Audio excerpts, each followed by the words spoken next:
recognized the right to food, the human right to education, the right to work, the right to social security. But for 60 years, we haven't recognized the human right to water. So it's the first time in history that the UN recognizes the human right to water and sanitation. Who supported it and who didn't?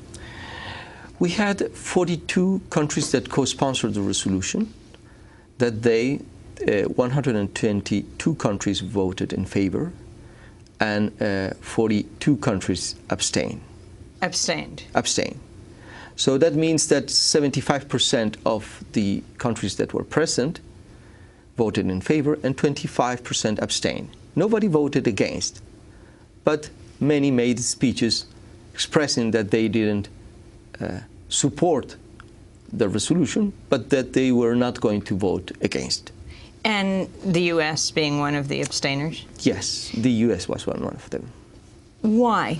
What would it bind them to? What are the forces that say no to a people's right to water? I always have asked that question. For me, it's something that I can't understand, because you cannot put in first place privatization or corporate interests or transboundary issues related to water in front of the necessity of recognizing the human right to water. But I would say that behind these abstentions, there were this kind of concerns. But the vast majority was so strong that they couldn't say, no, we're going to vote against. They just had to abstain. And that was, at the end, very important, because if a resolution passed without any vote against, in reality, the resolution has been approved by consensus under the UN rules. So what is different from here on in, now that this resolution on the human right to water, and also add why sanitation? And sanitation. What is the significance of sanitation? Well, now we're going to see the difference when the summit on the MDGs, the Millennium Development Goals, come in September, because there's going to be a review of, and we're going to discuss what we are going to do in order to accomplish these goals until 2015. And we have a very critical situation in relation to water. 1 of 8 citizens in the world doesn't have clean water. But the situation is even worse when it comes to sanitation, because 40% of the worldwide population doesn't have sanitation. And different presidents and governments are going to be here in New York. And the main discussion is, now we have recognized it, how much are we going to put on the table in relation to money, to efforts, to transfer of technology, in order really to make a change in this? Why do we highlight very much the issue of water? Because climate change is going to affect in a very severe way the access to water. For Africa, it will mean a strong desertification. So it's necessary to take all the measures now, or we're going to see a situation even worse than what we are seeing now. We're talking to Ambassador Pablo Salón about the human right to water and sanitation. At the same time, in Bolivia, there is a conflict going on. I wanted to ask you about that, Ambassador. A coalition of some 6,000 people in the southern Bolivian mining area of Potosi have blocked off the area for over 10 days, cut all rail links to Chile, and launched a hunger strike. On Friday, they shut down the city's airfield, and some 100 tourists were stranded in the area. The demonstrators are calling for more investment by the Bolivian government in the lithium-rich area. Hasta mañana.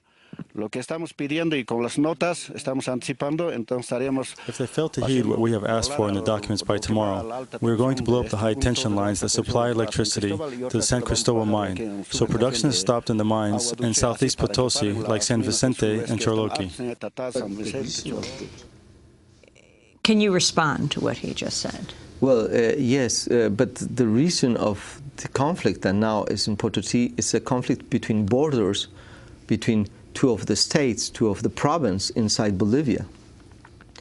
It is really something that the government is trying to solve, because there's a conflict between the limits of one of the province and the other province.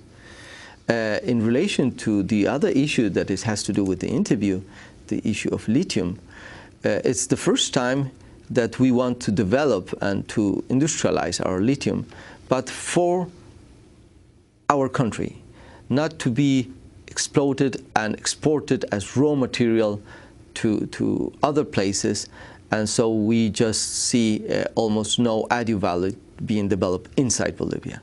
So the main task that we have is how we develop an industry related to lithium inside our country. Because the history of Bolivia and the history of Potosí, where those protests are taking place, was a city that 400 years ago was bigger than London. But why you have it like that? Because even though it had a mountain that was full of silver, all of that silver went to Europe and nothing remained in the country. Now we have the opportunity to change the situation of Bolivia. Meaning you not only want to make the lithium, you want to make the electric cars, yeah, you want to make the lithium batteries, you want to make the drug? It's also the drug, the lithium, right? Yes, all the products related that what one can produce from lithium. That is our challenge. The history of Bolivia and of, I would say, many of the developing countries is that for centuries we have only been suppliers of raw materials. This report that came out, I mean, you have been called the Saudi Arabia of lithium. Yeah. But now this report has come out that says Afghanistan, you have more than half the world's supply. And Afghanistan may surpass Bolivia. Is this true? I don't know, because those reports, we don't have concrete evidence. But if another country has that, it's very good. I mean, why should we always think I must be the only country that have this? I have to be the only country that can make profit out of something. I mean, if you have a natural resource that is very important, think how you are going to use it responsible, not think how you're going to benefit for your own profit. That is what we think we should change, really, because that is the way things have been moved until now, and that is why we are in this dramatic situation. That is why we're promoting a new kind of relation with our natural resources. They are not natural resources. We call them, they are our Mother Earth. We should try to look and seek balance with the whole system and not try to think, oh, I have lithium, oh, I have gold, or I have water, how am I going to exploit it, how I'm going to make profit out of it. The question is how I'm going to live in harmony with nature. Ambassador Solon, I want to thank you very much for being with us. Bolivia's ambassador to the United Nations, Pablo Solon. You can go to our website at democracynow.org to see our week's coverage from Cochabamba when Bolivia led the People's Conference on Climate Change and the Rights of Mother Earth, Pachamama in the indigenous language.